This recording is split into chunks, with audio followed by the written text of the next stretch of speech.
welcome back to Little Miss Drop Stitch. Today we've got a bit of an alteration for us. My brother messaged me and said the zip on his pants keeps coming down, which obviously isn't appropriate, and can I put a new one in?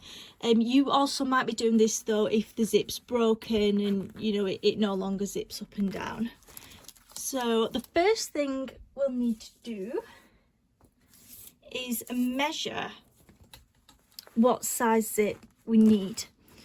So don't just take it, would help if I have my tape measure the right way around. Don't just take it as the measurement from the top to the bottom, because there'll also be a bit up there that's trapped, and then also a bit down there. So I think I measured it, it was about 6 inch. So then I went to the next size zip to account for the bit at the top and the bottom.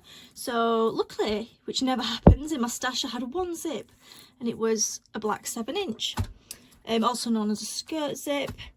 Other things we'll need, definitely the unpicker today and our sewing machine with a matching, or if you want to go for it, a contrasting thread. If you're a regular at Little Miss Drop Stitch, you'll know by now that first thing is always first on this channel. And the first thing we need to do is take the zip out and unpick it. Now just kind of pause, take stock and investigate it a bit first. So yeah, I'm not confident you'll be able to see it with it being all black, but there's actually, I've just looked, a row of stitching there and your normal row of stitching. So there's actually 2 for us to remove.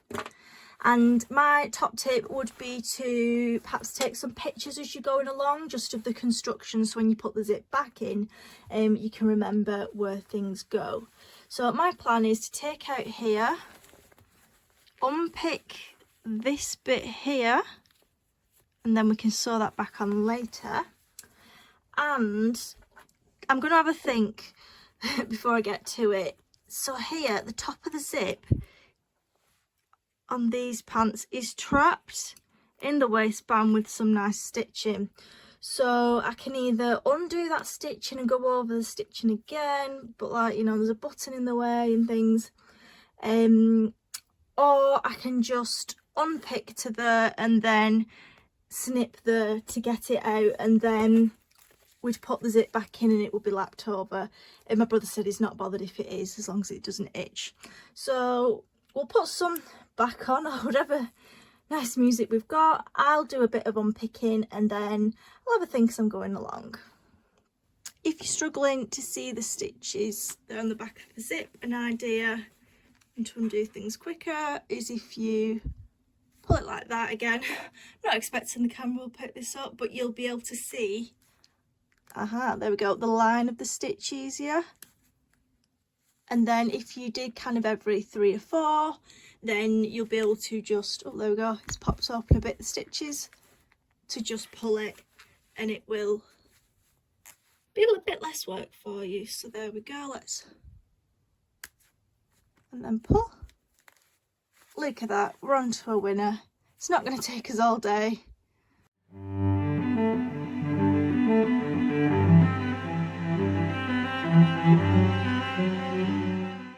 You see now we've detached it from there and it's exposed the end of the zip, and that's why we needed it to be a bit longer than it measured literally as well.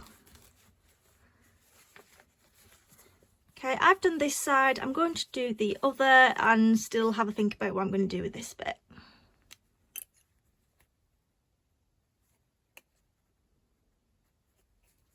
I do prefer the method of trying to pull back the stitches rather than pick them from the front or the back, just so I know I'm getting the right ones and I'm not doing any I don't need to. Okay, so it does look like it's trapped in by this second row of stitching. If I was to stitch that near the button it would be difficult as well, so what I will do, I don't think I've got enough hands so I'll do it off camera, I'm just going to kind of pull it, cut there, and then when we put the new one in we can tuck it under. Hurrah! I've got my old zip out, that can go away, and here's my nice new zip that hopefully won't fall down for my brother. So the way I'm going to work this, I'm going to position it the furthest down it can go, okay, at the crotch where the zip goes, And then we've obviously got excess, so I think I might chop there, and then that's where I can tuck it under. Zips can be, if you wanted to shorten it the other way, you can go over kind of with a non-moving zigzag stitch. It would just do over and over, and then just chop it slightly below, and that's basically like putting a new end to it. But I think I'm going to go end where it normally goes. I'll think about reconfiguring that. This video, good point to say it, assumes some knowledge of zips, because there's lots of different types of zips and zips kind of opening and closing, but you'll be able to compare what you've got to one in a book. So there's kind of invisible zips and all sorts.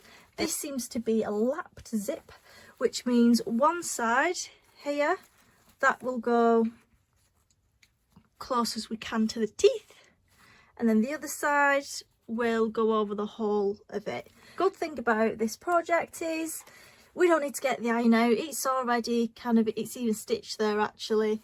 So lines are nice and crisp, and even better, they're overlocked as well. There's a couple of methods that we can get the zip to stick in place. The typical and cheapest one is pins. However, just be mindful that some fabrics might leave a permanent mark, so kind of you might be doing your pleather pants, I don't know. This I think it might slightly because of the waterproofiness, so, and anything plasticky, so just bear that in mind if you're using pins. There's also this, which is kind of basting tape. It is expensive, I will say that. I use it very sparingly. However, so you tape it to your zip, it wouldn't move and it washes out. And the other good thing, it doesn't gum up your sewing needle, which means you can sew through it.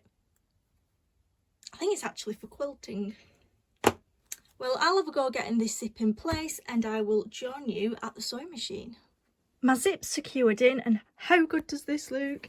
If I can sew this in a straight line, then I don't think you'll even notice it's been altered. I prefer to do one side and then think about the other later on. So I've left that dangling, said the actress to the bishop, and I will sort that in a moment. To help me, I'm going to use a zip foot. There's a couple of different types of zip foot. There's an invisible zip foot, etc. But I'm going to use just this standard one. And they might look slightly different depending on what sewing machine you've got, but they all do the same job. And that's going to help me get nice and close. And because it has, which it will do, you know, if it's something's been sewn for a long time and then you take it out, it will leave kind of little indentations and marks, but that's actually good for us because it gives us a really good guide to follow. As always, remember, there's no prizes for going fast, so take all the time you need. Very excited. This is one side done, and top tip from experience, just check the zip, because if you've, you know, gone over accidentally on the teeth or caught it, you don't want to do the other side and then realise your zip doesn't work.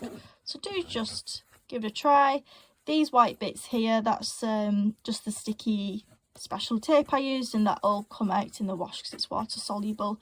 So now I'll do the other side, and I'm really pleased I did decide to do the choppy off bit because it's worked really nicely, and the last stage we will secure that as well. Every alteration's different, and it's very much about not following one set of instructions. So because it's a lap zip, there's not going to be a guide, I've just realised. So I've put my little bits of sticky special tape, and I'm going to put it over. I'm going to meet the lap zip on my line of stitching, like so, and then I will stitch at a certain point that I know it's going to catch it. So we're not going on the teeth, but we're also not missing the zip either. Well, turns out experience does not reduce stupidity. But I wanted to be honest with you all, because it is just the little mindless things you're doing that then spell disaster. So what I've done here, I put my zip on, grey. I'm going to take that bit over like we said, whoosh, zip up, and then I forgot it's not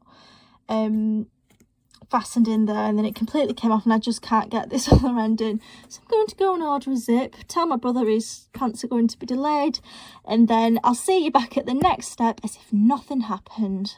Hello, I'm back, and what a palaver that was. I ordered the zip, and what arrived? Just an empty parcel bag with a leaflet in and no zip.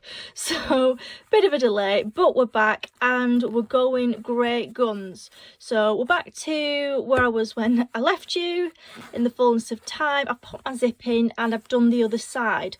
What I actually did was approach it from the back, just because I felt like I was kind of going in a bit blind if I did it this way, and there, you see I've got it nice and close to the zip. Now I'm up to the bit, as we said before. I'm just going to secure it in just so it's nice and tidy. We've not got the zip flaps flapping about. But what I have done to save me from myself is I've added a small, it's hard to see because it's black, a little tack. So if I do, you know, whoop, and a bit over enthusiastically zip the zip, then it's not going to come off. It's going to get caught before, because I'm going to chop the end off. You can do it by hand, but if you want to do it on the sewing machine, that little tack, all you need to do is turn the dial to whatever this is. Basically, it means the feed dogs aren't going to move. That's these bits here.